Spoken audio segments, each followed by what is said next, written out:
Your Country 1039 KGRT. That is newcomer Bailey Zimmerman and Fall in Love. Gino Aragon here with you this morning in the Charlie Clark Studios, and also in the Charlie Clark Studios, we have some guests with us. We've got Bill and Ethan from the BLM, and how are you guys doing this morning? We're doing fine, Gino. Good to be here. Good. It's always good to see you guys because that means you've always got some interesting things to talk about with the BLM, which is the Bureau of Land Management, right? Yep. And right now, I understand that you guys are looking for people, not in a bad way, but in a good way, right? Yeah. We took off the sheriff badges. No, Okay. we don't do that. Well, one of the things that we rely heavily on here in Las Cruces is the need for volunteers. Everyone is short-staffed. We are at the Bureau of Land Management is short-staffed, and so a lot of our visitor sites, we rely on volunteers. And so we have a situation now at our Dripping Springs Natural Area Visitor Center where we're do not have a resident site host. So we're asking the Las Cruces community to come out and volunteer to be a day host, or maybe volunteer to be a resident site host. Because of the fact they left, we're having to close effective today the visitor center Wednesdays and Thursdays now. The site is still going to be open to the public, but we're having to close the visitor center for those 2 days. Okay. And I brought with me here our volunteer coordinator, Ethan, who can explain a little bit more about how you can be a site host and what it means and what the difference is between a day host and a resident host, and some of the other areas that we have for recreation opportunities where you can volunteer. Yeah, just like everybody else, you guys are experiencing some shortages and you could really use the help. Ethan, go ahead and let us know what some of the opportunities are there, and what is the difference between a day host and a site host and everything else that goes along with that.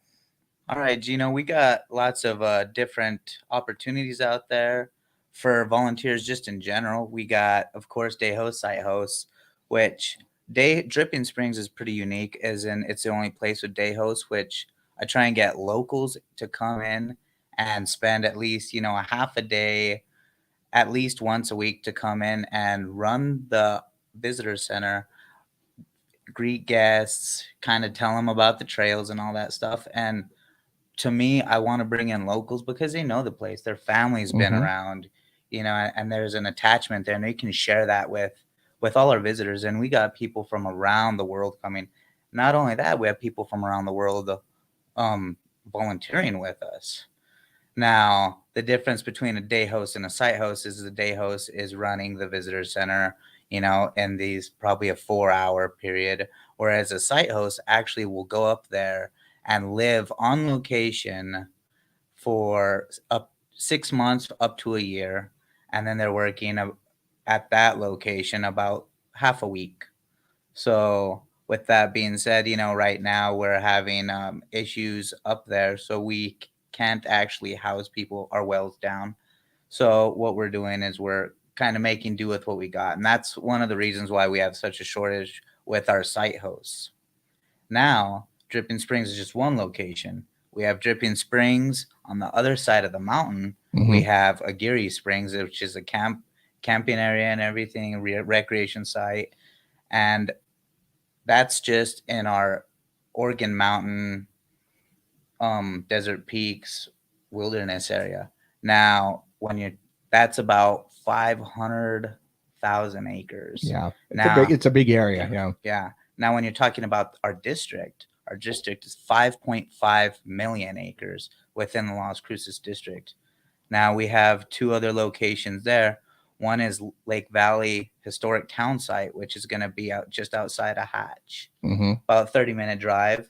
And then the other one is the Three Rivers Petroglyph Site, which is a very unique. That's a unique site, yeah, for sure. Yeah, extremely unique. We have thousands of petroglyphs. And so Lake Valley, Three Rivers, and Aguirre Springs, they all just have site hosts.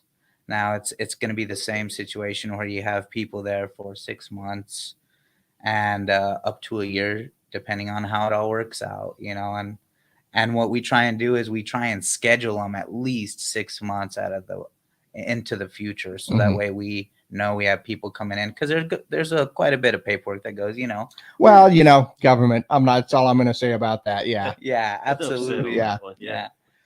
So that being said, some things that are required for that, is a background check, and for that, it's for the safety of our visitors, Of course. our other volunteers, our employees, and just the general public. That stuff's pretty essential. So where would they go ahead and get some of the information, the qualifications, or to go even apply for that? I mean, are they going to call you up, Bill? Well, actually, there's several opportunities you can do. On our Facebook page, we've posted the announcement regarding today's closure of the center. But there's the email address for Ethan. You can also call our district office, or you can come down to our office on Marquez Street and get information at the front desk, or ask for Ethan. What's the official address on that? That's 1800 Marquez. 1800 Marquez, not Marquez Street. No offense, Bill. Yeah. 1800 Marquez Street. I'm still learning this pronunciation here in New Mexico. It's all good. We love it. We love it when you chastised do. for saying Masilla sometimes instead of Messia. That's okay. My my GPS in my car does the same thing. It always says Masilla. But yeah, so that'll be some great opportunities, actually, I think, for some people, and some of the qualifications that would go along with that. Is there anything in particular other than the background check, or?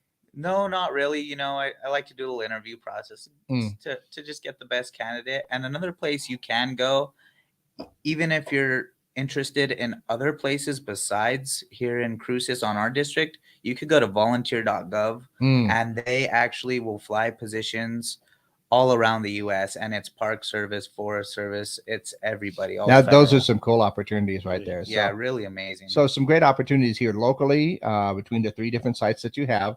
But in particular, we really need something up at Dripping Springs right away. Yep. Yeah, that would help out. And you've got that post up on Facebook. And like I said, once again, the different locations or the different ways that you can apply or get some more information about these.